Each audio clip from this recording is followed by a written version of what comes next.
Hello again, everyone, and welcome to Time Traveler's Coin Exchange. We're doing a bonus stream on request today. We're going through a roll of 1960 to 1964 Lincoln Memorial cents in Mint Cellos. And I was wanting to see some 1959s, and it sounded like you guys were too. Welcome, everybody. Good to see you guys again. This roll, I was able to confirm that there is at least one 1959 in it. There could be more. When we bought these off of eBay from the state of Washington, they were advertised as 1959 to 1964, and it said it was more heavily weighted towards the later years, and we've found that to be true. Hey, welcome, Juby channel. Welcome. We're just getting started with our second bonus stream of the day, and we're pretty excited today. Woke up this morning and we're about 20 away from 1,000 subscribers, and so it's given me a lot of energy. And want to take another moment and say thank you to everybody for subscribing to the channel and watching. There'd be no point in me doing any of this if nobody watched it. So I definitely appreciate it. We're gonna go through this roll. They came in 4 packs. Hey Angels EV, welcome. Hey Nuno Marquise, welcome. Welcome to the channel, guys. Nice to see some new faces in here. Thank you guys for showing support and showing up. Hello. Yeah, welcome. This is a bonus stream. We were doing another stream just a few minutes ago, and people said they wanted to see another roll. And so welcome all. If you guys don't know each other, feel free to get to know each other. I've met you guys all in the wonderful land of YouTube, and I appreciate all the support you guys give. Here, let me dump these out and get them ready. We're probably going to be going for about an hour here. It seems to be about how long it takes to go through a roll. Almost had a cointastrophe here. Almost dumped them all out the wrong way. From the looks of these rolls, most of them are, hey, welcome back, Theoti, are kind of a MS63, MS64. We've definitely got some red browns, a couple browns in them. It seems like most of these early 60s, even in the Mint Cellos, they're still kind of plagued with little carbon spots and different environmental damages that happen.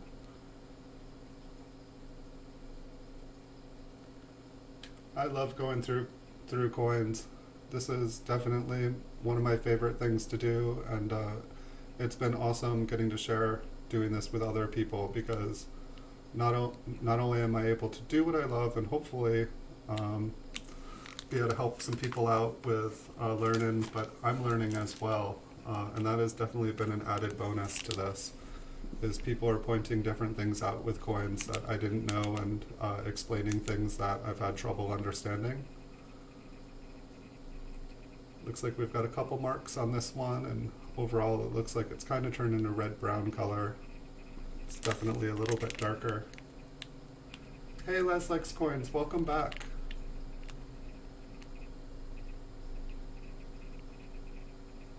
Thank you for coming back. I really enjoy the community here in the coin community on YouTube, and all of YouTube for that matter. I've really enjoyed getting to travel around the world, meeting new people. Was meeting a lot of people in the United States, and then I started to visit different channels in the UK. Spent a couple days just watching coin videos in Australia. That was kind of cool. I found out that going through coins like this in Australia, they call it noodling.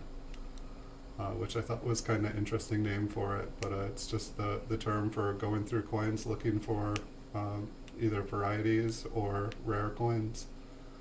Sounds like a fun thing to do, noodle your day away. This one looks like it's got a little extra metal on the 9. Maybe at the end of the video we'll set this one aside and we'll zoom in and see exactly what's going on with it. You never know what you'll find. It seems like there's quite a few different varieties for these years. And hey Sime ASMR, welcome. I enjoyed your ASMR stream the other day. I look forward to getting to see you live.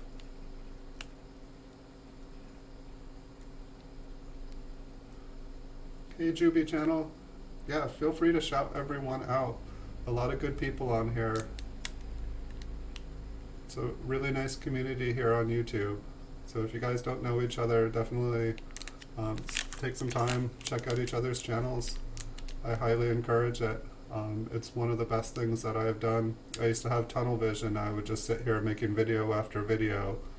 And other than looking at coins, my favorite thing has just been like getting to meet new people and getting to learn new things. And so we can all learn something from each other. We all have something different to offer. I highly encourage you guys to check each other out.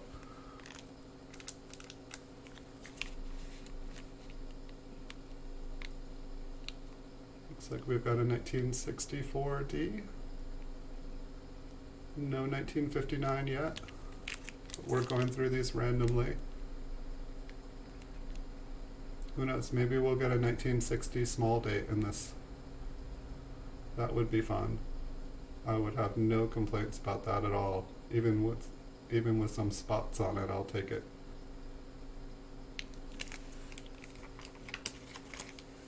Oh good, you guys know some of each other.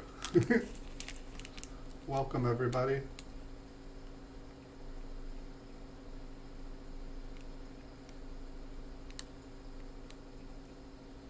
I think it's going to be really fun when we actually start finding some varieties while doing these roll searches.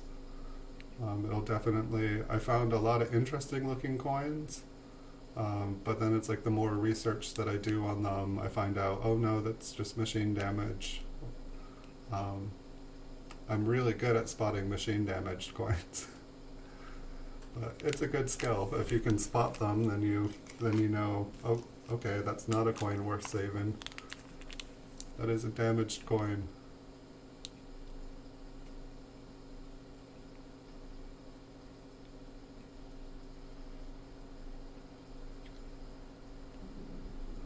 I feel like I'm impressed by the quality of what these coins once were. A lot of them have very few marks on them at all. It's just the environment has, you know, browned them and kind of discolored them a little bit.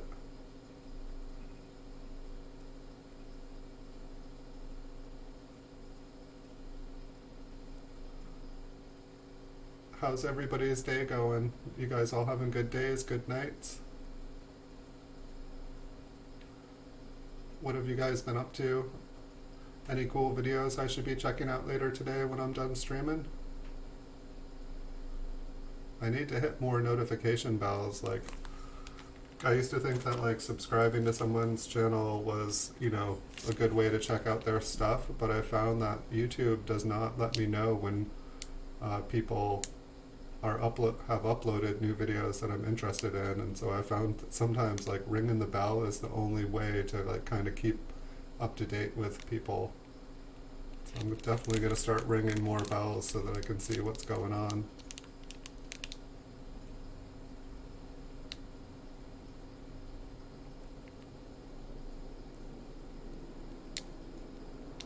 This one almost looks like it has a little bit of toning on the edge, but it just kind of looks like a red-brown color in person. Hey Kenny Mecca, welcome. Welcome to the channel. We're just getting started here with our bonus stream for the day. I normally only do one of these videos, but I had quite a few of these rolls and people were interested in seeing more, so we're going through another one. Hopefully we'll find some treasure today.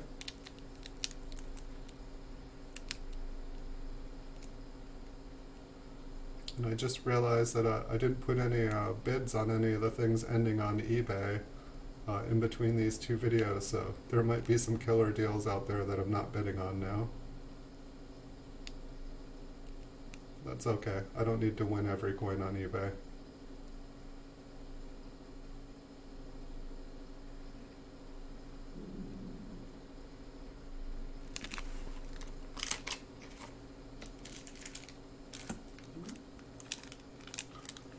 This one has a very light color to the copper. Not quite white. It's a really bright coin. But it looks like there is some environmental damage on it as well.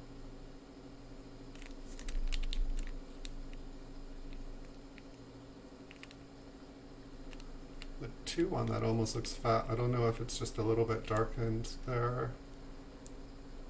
And the bottom of the 6 looks a little bit wider. Maybe we'll check this one out on the camera afterwards as well. I know it's a little bit damaged, but I'm still happy to find something cool, even if it's a little bit damaged.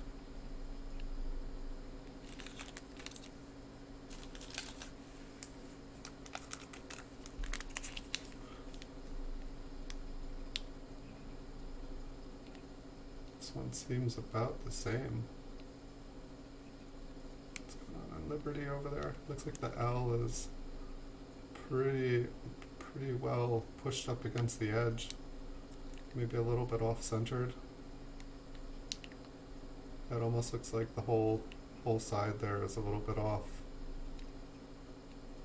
We'll check this one out at the end too.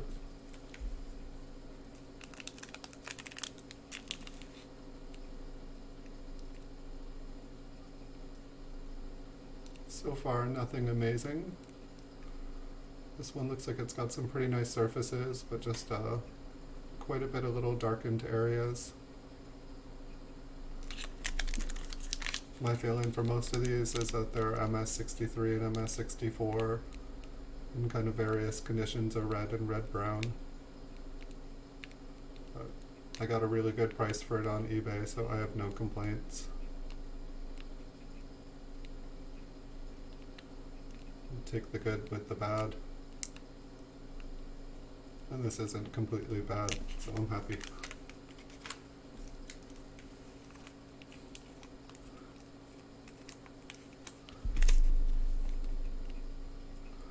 Alright, we've got a 1960. Looks like a large date.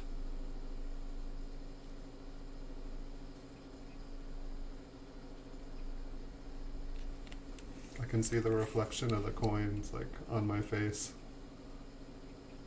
I don't naturally have an orange glow to myself.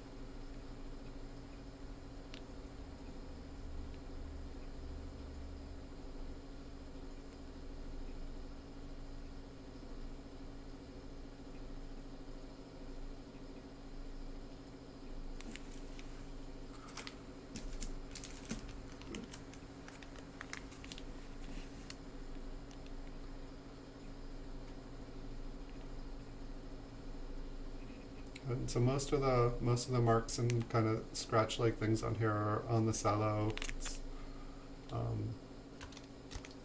They all should be protected in there, but things can happen. But this one looks pretty nice. But we haven't seen the back yet, have we?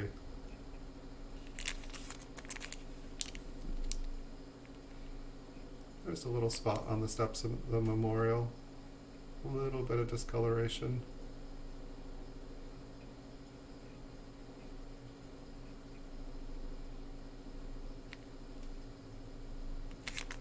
We shall keep searching. One of these streams we're going to find some treasure. Or we're going to find something awesome.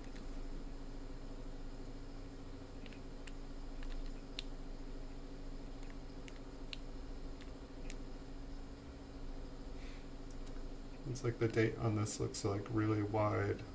I think we'll check this one out at the end of the stream as well.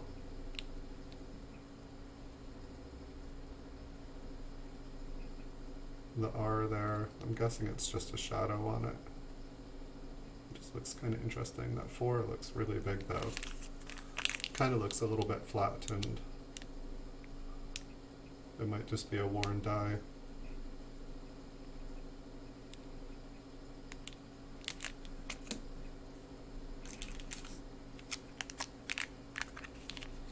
So I think today is like the Super Bowl, and so I didn't know exactly doing a stream today. I think the Super Bowl starts pretty soon here. I didn't know if there would be no one on YouTube, or if like everyone that was on YouTube would be super happy that something else was going on other than the football game.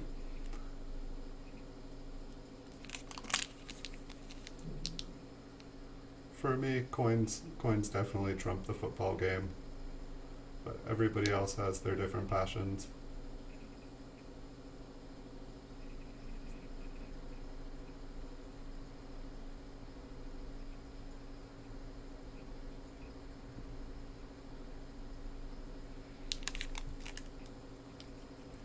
I'm still thinking. I feel like there's like this mystery of like what is inside like my world coin safe from when I was a kid. And I'm definitely curious. It's like my mind keeps kind of like remembering all these different coins that I had, and I really have no idea what to expect in it, so it's going to be fun to make a video of it. Hey Bigfoot Silver Hide and Seeker, welcome. Thanks Theo T, I appreciate that. I'd rather be doing this. No offense to the game either.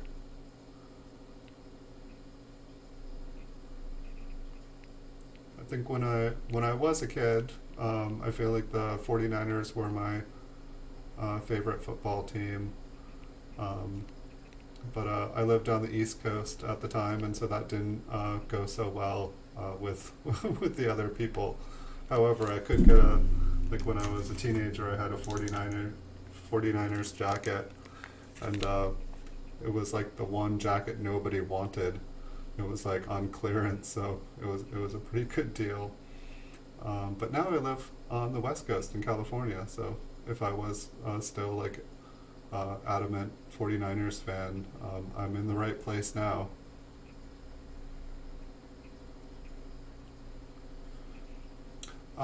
If we find something like super high grade, which I'm doubting we are going to find in this roll, like if we were to find, I think like for 1963, by the time you get up to like an MS66, I think that they're like pretty much just barely worth grading. If we found a 67 in any of these, that would definitely be treasure. That would be worth some money. If we find something that has kind of a rare variety, it could definitely be worth money. It's like I feel like if you find a variety in like MS64, it can be worth like between like $20 and $75, possibly more depending on what it was. If we find a 1960 small date from the Philadelphia, those are always good coins to find. This one's got some cool. I know that it's basically the environmental damage, but this so reminds me of a Woody, but it's interesting how perfect the lines are. It's not really a wood grain, and it's not quite like tiger striped. But I really like these. We found a couple of them, I feel like, in this batch. The reverse does not have the same. I feel like that's one of the things too with most of the Woodies with the wood grain pattern in them.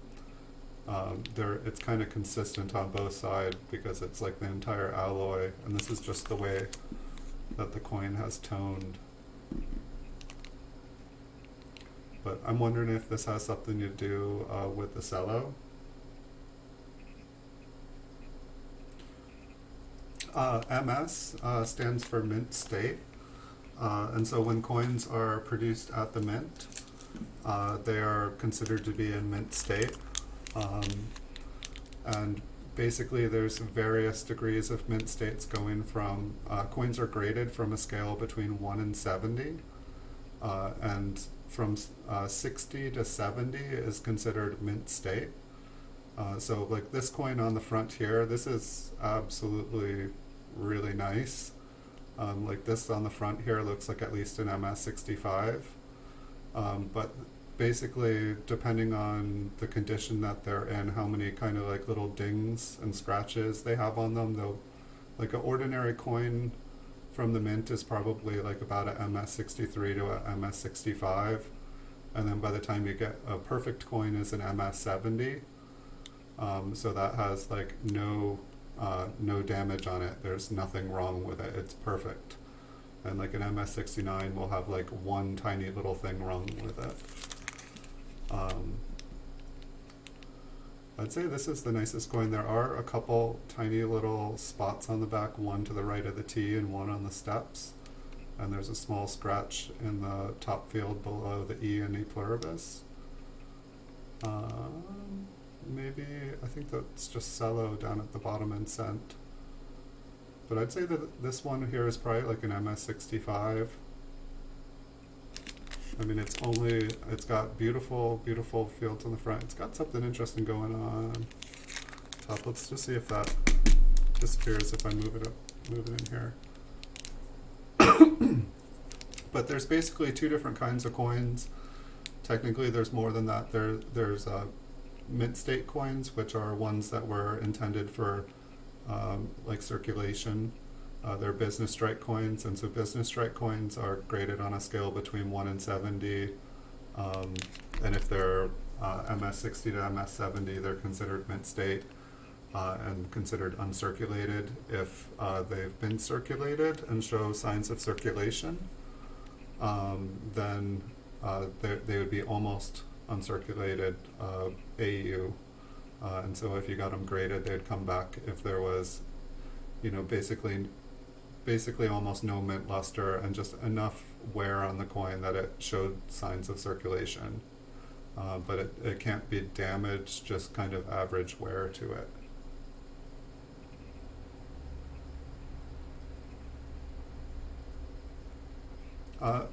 We are looking for years as well, but for the most part, these coins are only going to range from 1959 to 1964.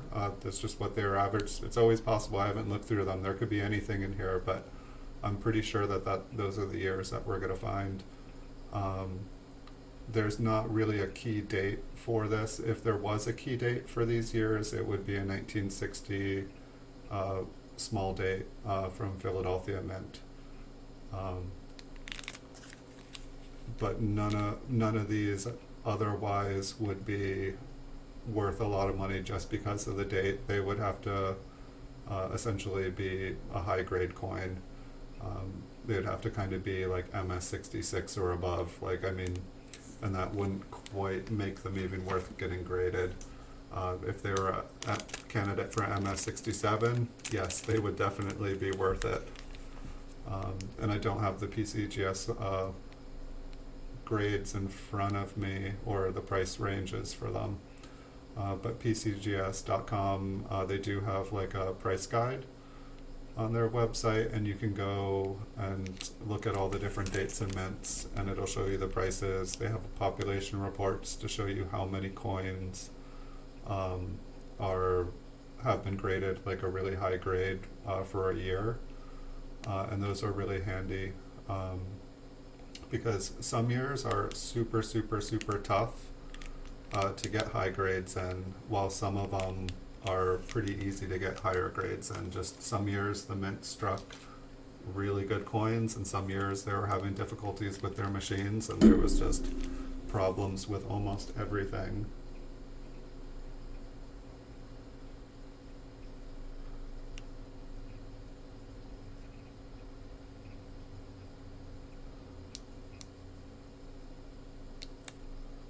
And so for the most part,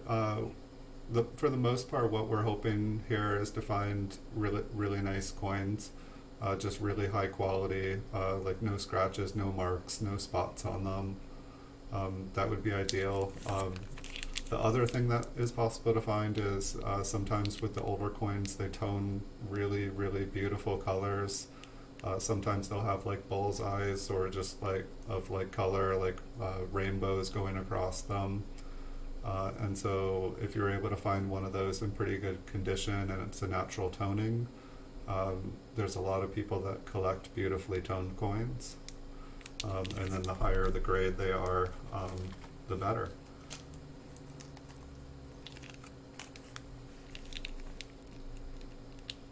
And so I guess I was saying there's kind of two different coins. There's business strike, which are graded in the higher grades as mint state or higher. And so they're from the mint for business strike for circulation, for being used as pocket change. And then there's also proof coins, which are graded in the higher grades. Well, they'll all be proof, but they'll be proof 60 to proof 70. I've never seen a proof 60 or a proof 61 coin. I believe I've seen a proof 62. It's just by the time they get that low of a grade as a proof, they're usually damaged. Usually only so much can go wrong at the mint. And so proof coins are generally more for like collectors.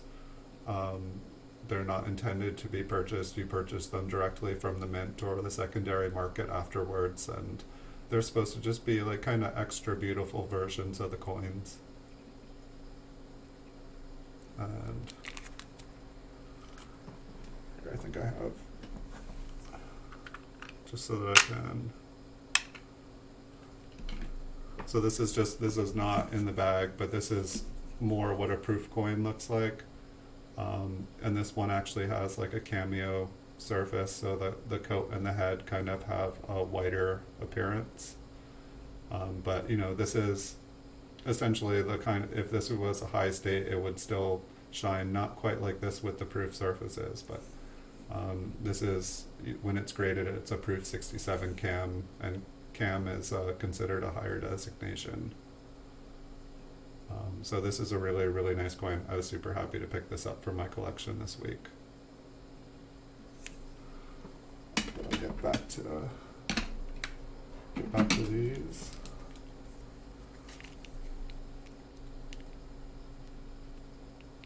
And so the next one we have here is a 1964D. And so if I was, if this was just like a mixed lot, like with no known years that were included in it, I bought this off of eBay from the state of Washington. And they had advertised it as 1959 to 1964. But sometimes people will do listings of just like 100 mint cellos, and you don't even know what the dates or mints are going to be. And in a situation like that, we could be finding some more key dates. But for the most part, from 1960, for the memorial sense anyway here, there's not a lot of key dates per se. I would say like the 1970S and maybe like a 1969S, just because there's a double die for that year. That would be a really good coin to pick up. 1972, there's a double die for that year. And they just have really nice strong doubling on the coins. There's like a lot of minor double dies that are just, you know, little extra bits of the die that were left over and they got doubled. And then there's ones that you can just see with the naked eye. And those are the kind of double dies you want to find for sure. And they're also pretty rare, and since you can see them with the naked eye, they get taken out of circulation a lot faster. I was super, super excited to get that. That was my first proof wheat cent with the cameo designation, and so I'm hoping that that one I'm going to be able to use as a tool, just because when I look at a bunch of the higher graded beautiful coins, I'm like wanting to say, oh, it looks cameo, but it'll be really helpful to have a cameo coin to compare next to the one that is in question.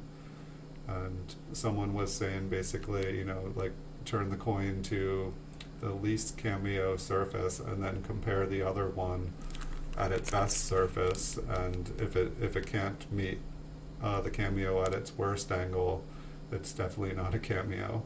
So this one's got kind of some red brown. And Theo with Mint Strike with mint coins, they basically have after the grade, which is from 1 to 70, they'll have, or from 60 to 70 for the mint state ones, which are the uncirculated. There's 3 designations. There's red when they have at least 95% of their original mint luster, and then there's red brown. I'd consider this a red brown because it definitely has less than 95% of its original mint luster. We can see the brown on here pretty clearly. And then there is brown once the coin essentially has none of its mint luster, or just you know, less than 5% per se. And I think we have all seen a brown coin. It's just that traditional kind of chocolate color. And so just because a coin is, a perfect, beautiful coin, if it's starting to show signs that it's a red-brown, in most cases it will bring down the value of the coin. A lot of collectors want solid red coins. And for most of these years, you can still find these pretty readily. The Mint definitely was having a heyday making these things as fast as they could. The one good thing we have going for us is that these Mint sets were made with all, like the quarter and the dime and the $50 and whatnot. They all had silver in them. And so a lot of people have cut apart the sets and destroyed the sets. And so there's a bunch of the Mint sets are just disappearing. Oh yes, thank you for the reminder, Les. It's coffee time. So this cello has been compromised. So it's either been opened up, probably not on purpose, just sometimes you can see the cello has kind of moved.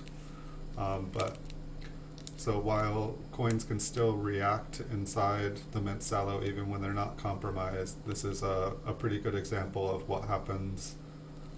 The coins are much more susceptible to the elements and the gases that are in our environment. When they're in there, I would say they decay and respond to the environment a lot slower. But technically it is still a Mint cello. I could practically just slip it out and put a nicer coin from my pocket change in it, probably. This one's got a nice fat 2. I think we'll take a look at this one at the end as well. Like, I mean, is it just me, or does that 2 like just look super extra wide on it?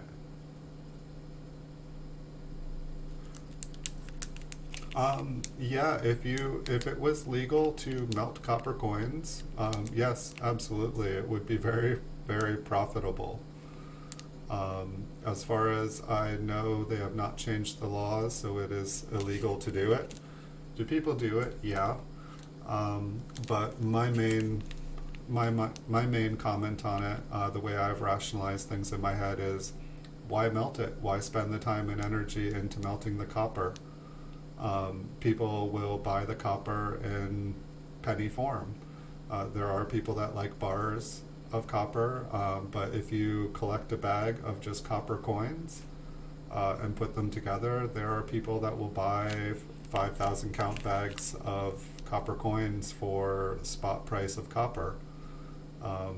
And so you can take the extra time and energy and melt it into something, or you can just keep it as it is. And when prices of copper goes up, it definitely increases the value of the investment.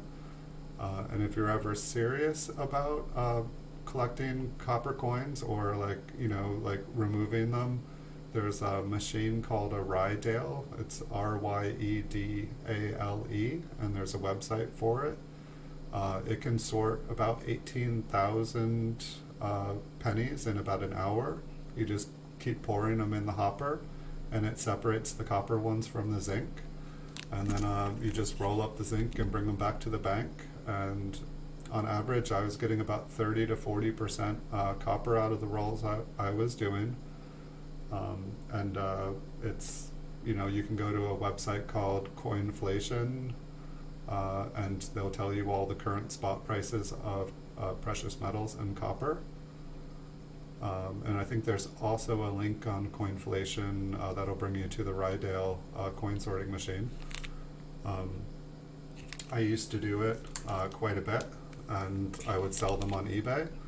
And even putting the 34-pound bag into a flat rate package, which cost $15, I'd still usually make about 20-30 bucks for the time of sorting out the coins, and a machine did it for me. So you can melt them, but I guess I say why, especially since it's illegal. And if if you melt down 5,000 pennies, that's like 5,000 felonies, because I believe it's a federal law.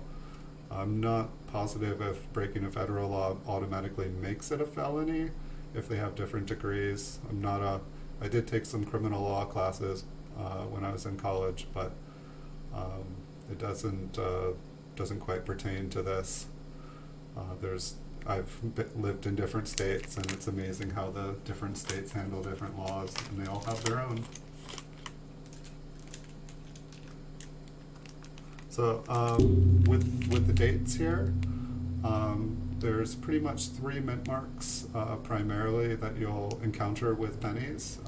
Here we have a D, which is for Denver, and so this means that it was struck at the Denver Mint. There is an S under some of them. For these years, we won't be encountering any S's because the San Francisco Mint wasn't minting any for these years, but they're for once you get up to 1968, or if you go before, or if you go back in time to 1955, but from 1956 to 1960. From 1956 to 1967, the San Francisco Mint didn't strike any coins with mint marks on them.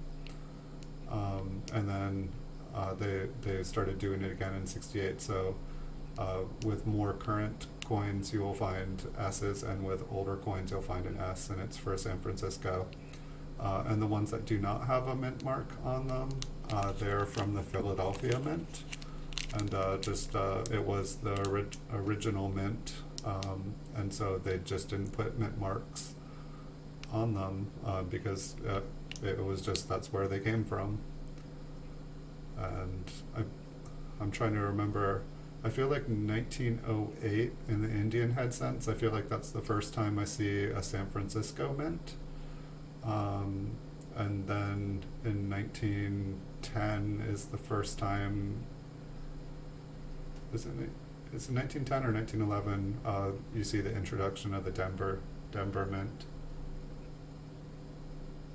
So it's the mint mark, like Les is saying. It just tells which mint the coins came from, and the mint mark itself can help determine. There are more rare mint marks for the years.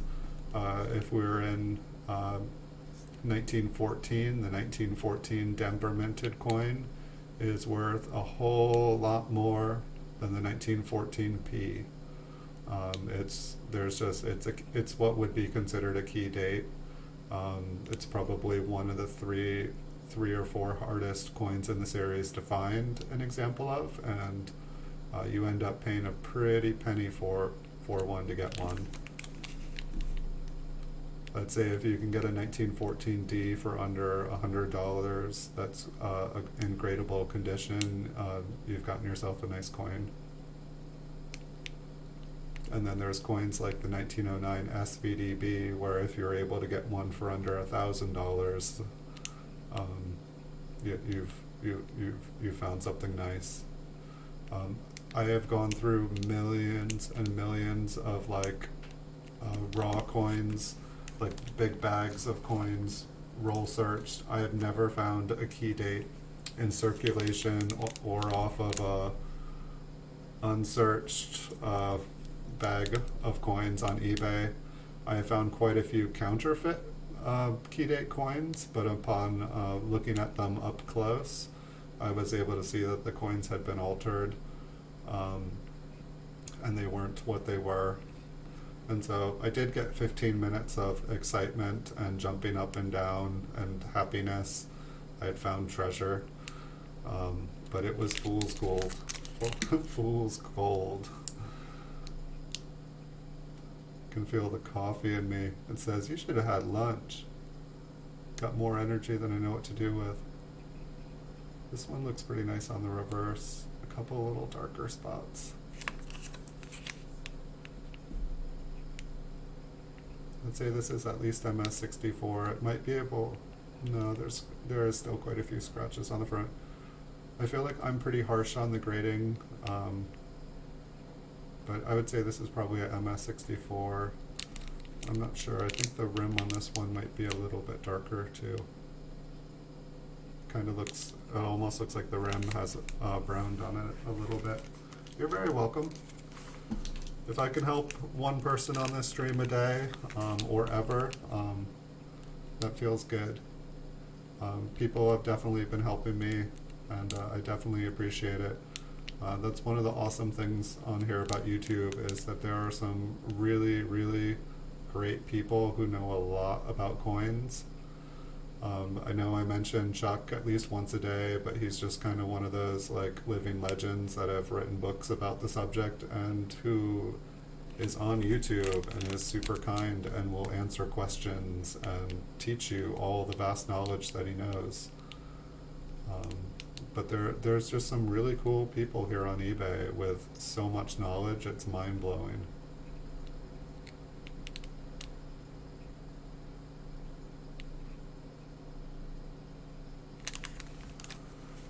Did we get to see the 1959? Is that a little piece of cello there? Yes, these cellos, they don't last forever. Ah, speak of the devil. So we've got a 1959 here. This is the first year of the Lincoln Memorial.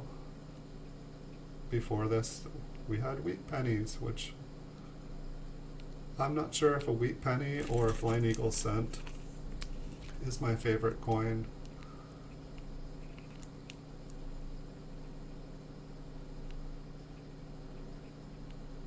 But I think that this is like maybe the 103rd year of the small cent.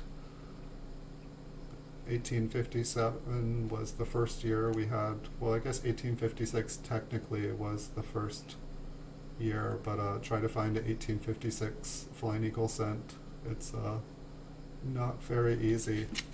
I've gone through thousands and thousands of culls. It's like looking for a key date. I thought, oh, I'll buy all the banged up, mangled Flying Eagle cents, and I'll try to find an 1856 in it. And I found like about 50. I can't determine what it is, but that doesn't make it an 1856, unfortunately.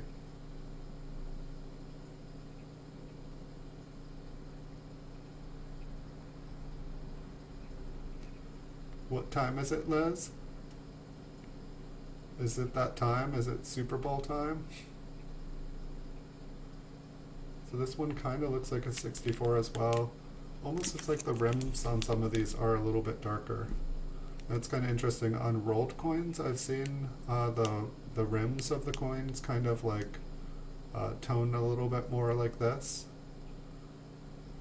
But I'm not used to the edges of the coin. Maybe this one isn't too bad. But I'm not used to the rims kind of turning a brown color before the coin does. It's kind of interesting.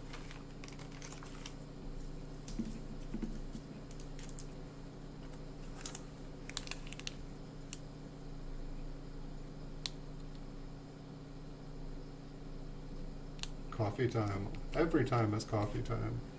More coffee, please. Thank you. I swear some days I live off of coffee. Coffee, coins, nachos, and ice cream. Some of the really fine things in life.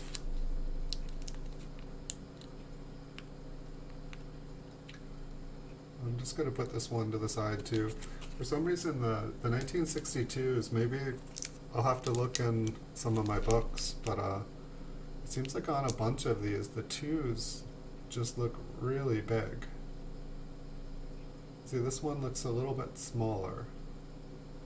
So maybe I'll put this one aside too, just so I can compare. And it might be different for the Philadelphia and Denver Mint, because I think the other ones I was pulling aside were all Philadelphias. But it's interesting how like different years they, introduce different numbers, or like they change the styles. And so you get used to one, and then you see another one, and it just looks totally different. So now we're back to a Philadelphia one here, and the 2s just look way fatter.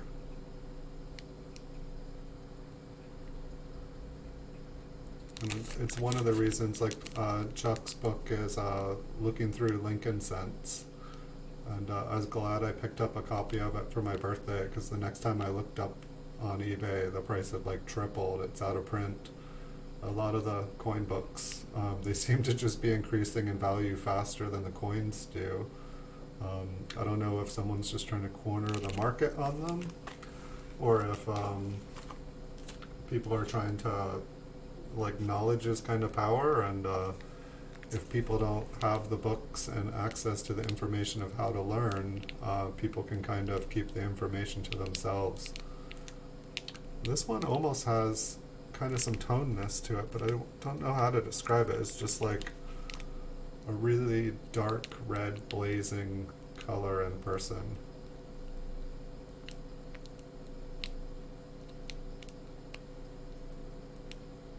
It's got a few marks on it. It's got a couple spots.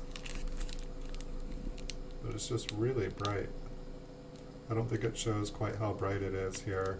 I mean, you guys see more glare and more reflection of the sky than you can the surfaces.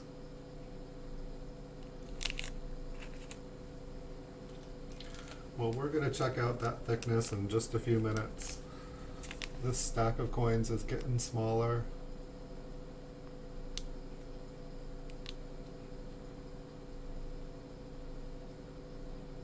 I feel like I've gotten a little bit faster, just I've gotten more used to moving around,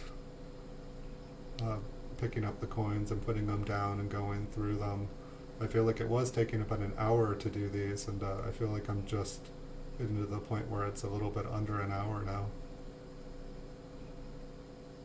It's like I don't want to like take too much time on each coin, but I don't want to miss anything at the same time.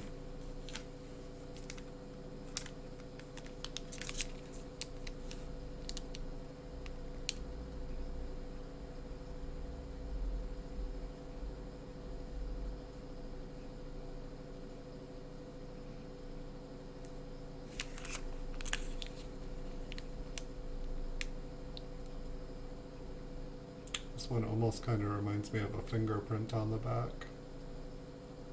I think it's just the way it's way it has spotted. I have to say I appreciate going through these a lot more when there aren't just big. Wow, this one looks ancient. Check out this one. It's a reverse cameo. It's the new. It's a new look. Oh, there's like, it's just like all the luster is gone. Like, I mean, it's like Lincoln is so brown. This is incredible.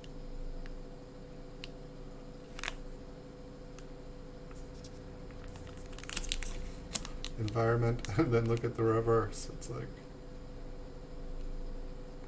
it just makes me wonder, like, I don't know how one side of this could be like this. It's like there was moisture in it and all the moisture pooled to, it was like on its face, sitting in a pool.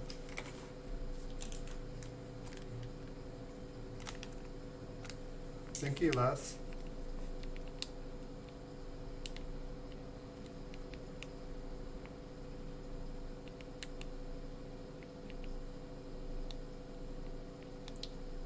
I'm not sure if that's on the cellos. It almost looks like there's like lines. Yeah, it looks like, well, no, one of them didn't move. We'll maybe look a little bit closer on the 9. I mean, if there is anything there, it's probably just a filled date, which is just more of a sign of a worn out die. I'd rather check it out than not.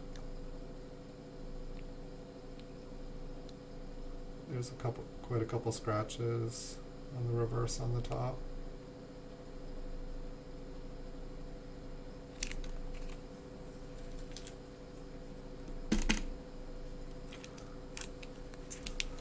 Another 1960.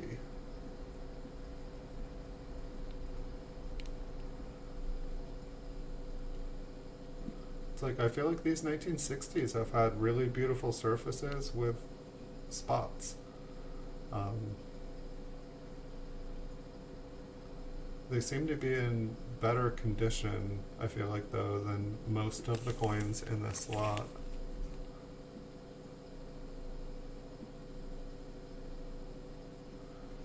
The only thing I can think of is moisture, probably the humidity of the area.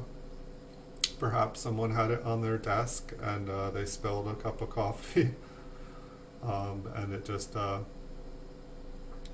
slowly absorbed through. I mean, I've heard horror stories of people, like, you know, having their safe like below the bathroom and having the toilet overflow, and like, you know, like it just there's so many ways. I mean, it's like I think of all these natural disasters like hurricanes and flooding, and you know, it's like that safe, you know, it might protect the coins in some ways, but when it's a foot underwater, there's only so much it can do. It's not, you know, it's probably not airtight.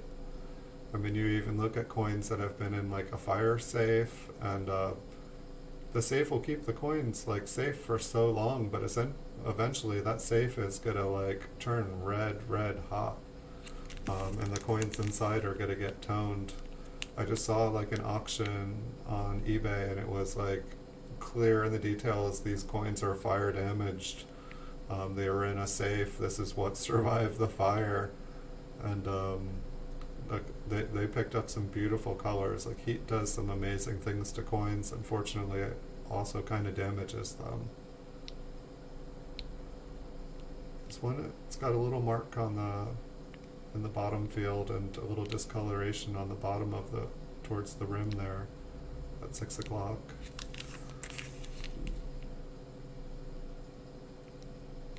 It's got a bit of spots on the front though. I feel like the spotting for these years is pretty calmless though. Hey, nameless t-shirt or nameless t-shirt wearer, customer screen printing, welcome back. Nice to see you again. How are you doing today? We're just checking out the rest of these coins here. We're nearly done with the roll, but we're gonna backtrack a little bit and look at a couple of the coins more close up.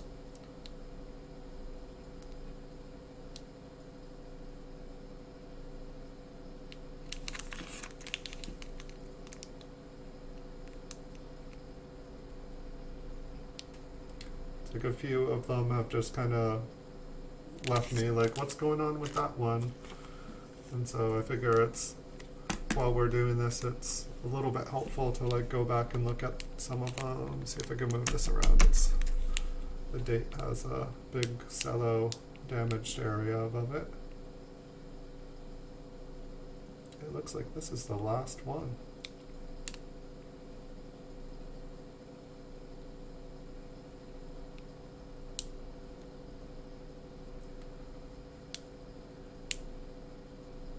Interesting hair design on Lincoln's forehead. Like it looks like they maybe like polished the dye.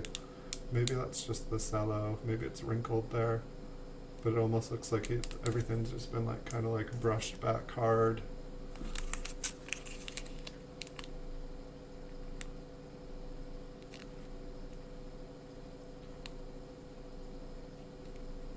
It looks like there is a tiny little chunk taken out of the end. That one's kind of interesting.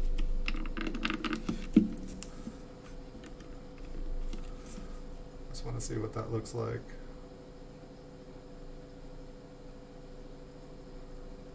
Is it a scratch or is it? It's interesting. I almost felt like I could see it better when we were farther away. I think it's just a scratch.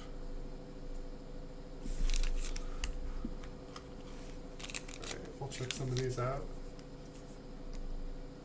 You are welcome to listen or watch. Whatever pleases you, my friend. Just kind of check out the date here. I'm not sure if that's a scratch or just a discolored. I'm not seeing anything that would make this anything special. But worth checking. This one looks like it's got a scratch on the 9.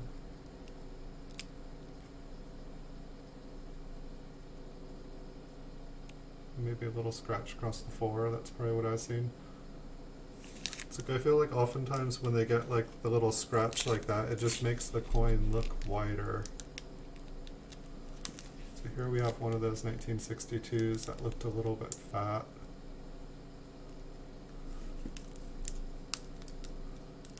Just check it out from a different angle. It's like sometimes when we see something that looks a little extra on it, it just disappears. I don't know, on the inside of it, it kind of looks like there's like a little bit extra. It could just be machine doubling. And that's the problem with these microscope cams, is stuff definitely starts to look doubled.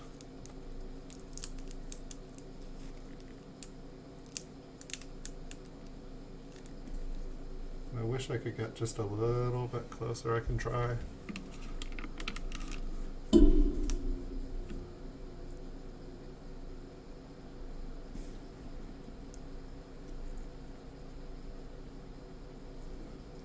The oldest penny that I have is a 1794. The oldest pence that I have, I'm trying to remember. I think it's like 1723. It's like a Iberian halfpence from the Irish colonies. And I have a Dutch coin that is even even older, but it's not graded. I actually found it on the ground in front of a payphone when I was a kid. It just blew me away. It took me like 15 years to find out what it was.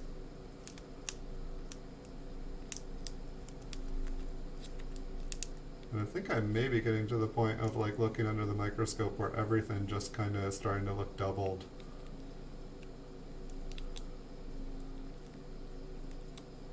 I feel like one of these coins, when we were looking at it, the L and everything was just super pushed up on the rim.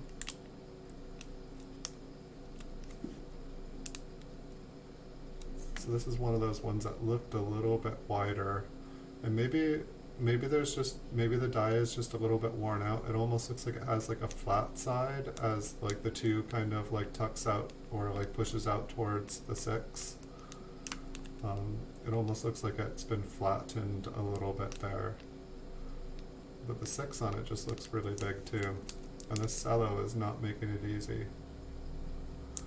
Here, I can try turning on the camera here for a second too, or the light on the camera, see if that changes things, and if not, we can turn it off.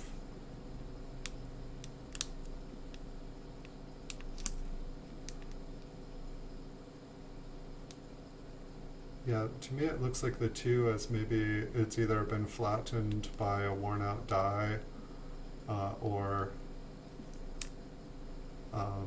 it's like essentially been damaged, like a scratch kind of like thing.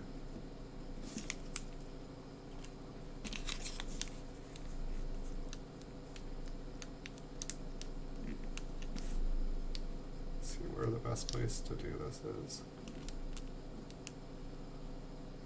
I'm just like working against like two sources of glare now.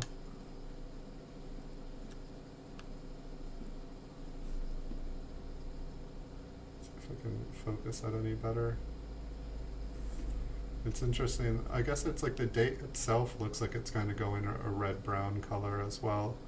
It does kind of look like there is a little bit of a line in the center of the 6 there, and in the center of the 9 as well. This might just be machine doubling from it being worn out. I'm not positive, but I feel like 1963 there is a double die where there's like kind of like a partial 3 inside the 3, but it kind of sticks out of the 3.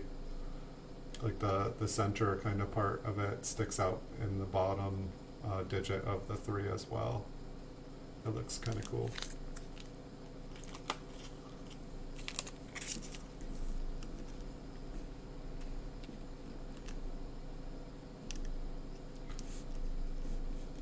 So this 2 It doesn't really look like, I mean, unless the bottom part of it got a little flattened. Here, I'm going to turn the light off again. I almost feel like it was easier. I don't know, to me the 2 on this one definitely looks bigger. But it also looks kind of very flat. Like it doesn't just jump out with like crispness. Which I feel like if it, I don't know if it's just been flattened.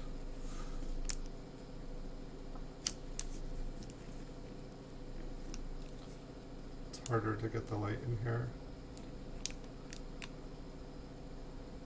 I'm just checking out the Liberty as well to see if it has any.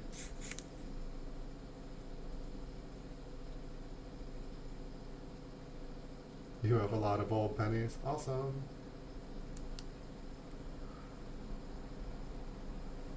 Do you have any videos up of your coins? If you have any videos up of your coins, Nameless, I'd be happy to come check them out. I always enjoy watching a good video on coins. I'll have to come check out your channel as well. It's been a little bit. I try to keep up to date with what everybody's doing.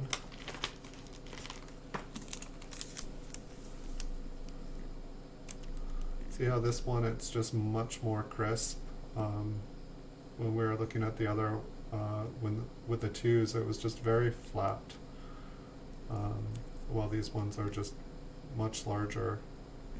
Is this I can't remember what the date, maybe it was the first one that we looked at that I put aside for the day. But one of them, the L was just like really squished up against the rim.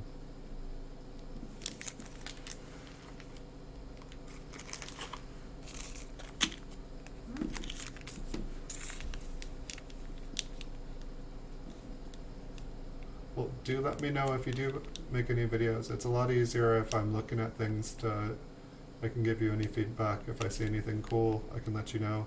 Sounds like you have a lot of them though, so it might be a pretty big project. What is going on there? Maybe that's just a scratch. Kind of looked like a little raised chip there, which normally you wouldn't just have like a cut in the center of the coin.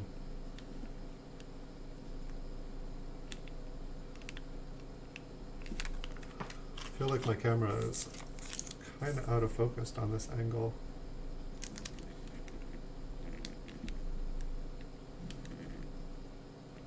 I think that this is the one that the L was like squished up against the side.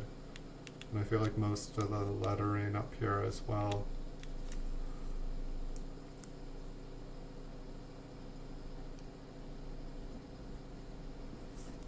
I feel like going out just a little bit, I feel like it's stealing all the natural light.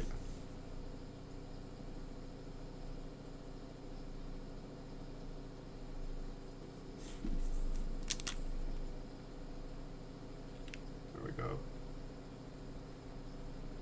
I feel like this is way better. It's like not quite as big, but you can see the coin, you can see the details a lot better.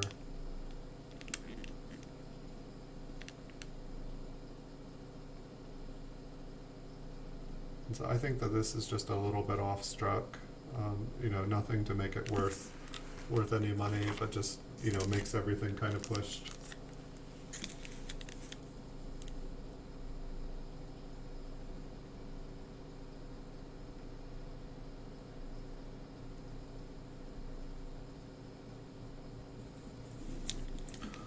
Spot price, it's kind of a relevant term.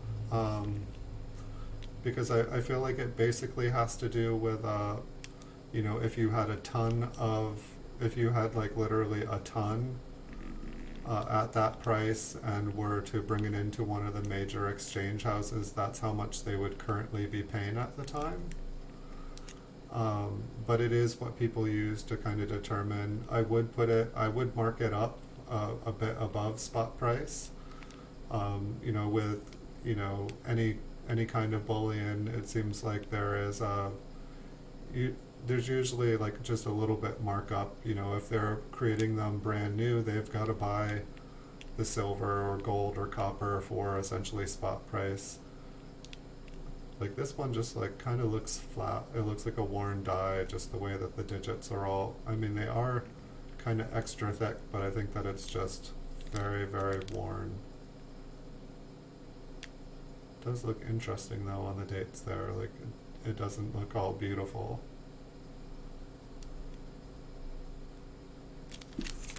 Check out the reverse, and that's the thing too. I feel like I've been looking at the front here. It's like you can have like a double die on the front and a double die on the back. You can have like a repunched mint mark and then have a totally different error on the other side of the coin.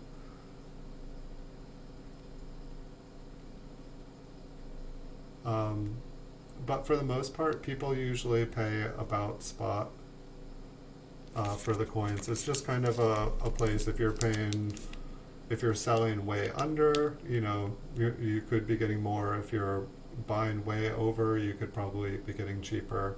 It's just kind of it helps people kind of pinpoint what the current value is.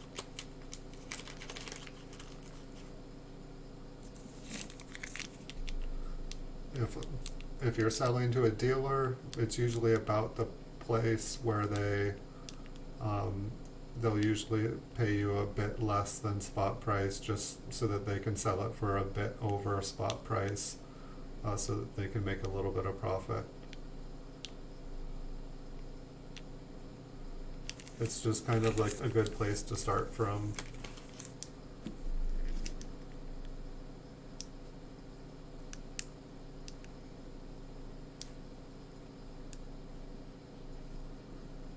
I'm not seeing anything super awesome on any of these, but it was fun to go through them. You never know what you'll find. So that was the last coin that we had to look through here.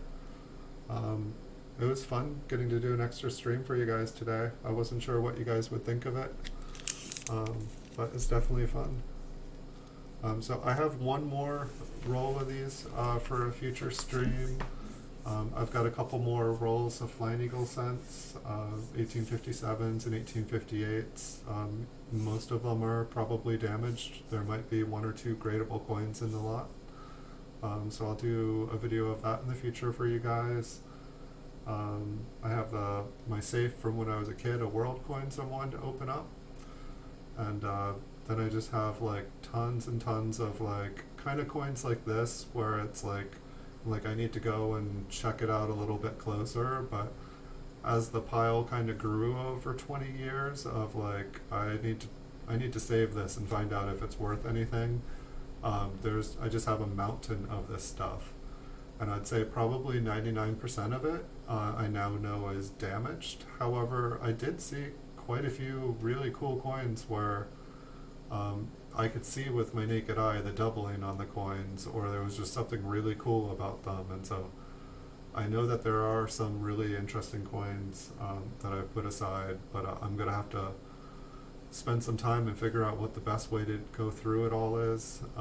I'm also, the more I've been doing this, looking through all these coins, I'm really starting to get an itch to, you know, get a whole bunch of raw coins from the bank and just do what I used to do all the time for fun.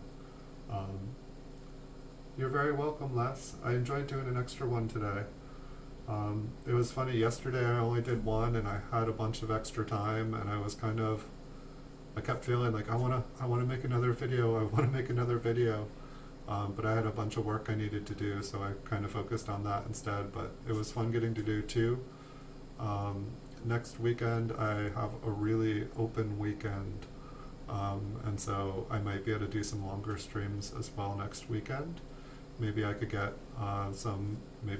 like a bank box of stuff, or maybe I can find some really cool like older rolls to find on eBay and we can go through them.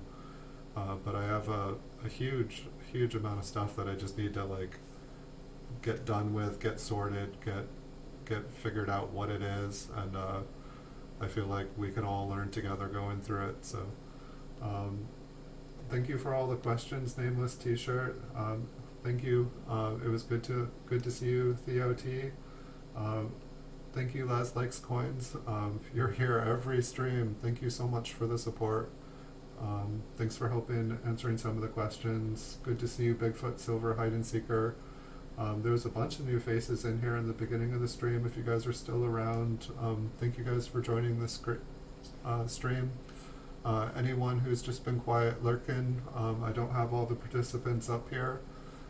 So welcome to the stream. Thank you for watching. If you guys enjoyed, feel free to hit the like and subscribe button. Pretty excited here, and I'll say thank you again. We're so close to 1,000 subscribers and super excited and happy about it. It's I've been streaming since the New Year's, but I've been making videos here on YouTube for about 6 months now. And we're finally getting to 1,000 subscribers, so it's been a journey, and I've been happy sharing it with you guys. You want another stream? I will think about it. I think I need to get some lunch. I love it. Let me get some lunch, and maybe I'll do another stream for you guys. I do have more time this afternoon. I do need to check in on eBay, make sure I'm not missing everything I was supposed to be. I gotta get stuff so that I can show you guys stuff. But I do have an open afternoon today, so if you guys hit the notification bell, maybe around 2 o'clock or so, I will have another stream for you guys.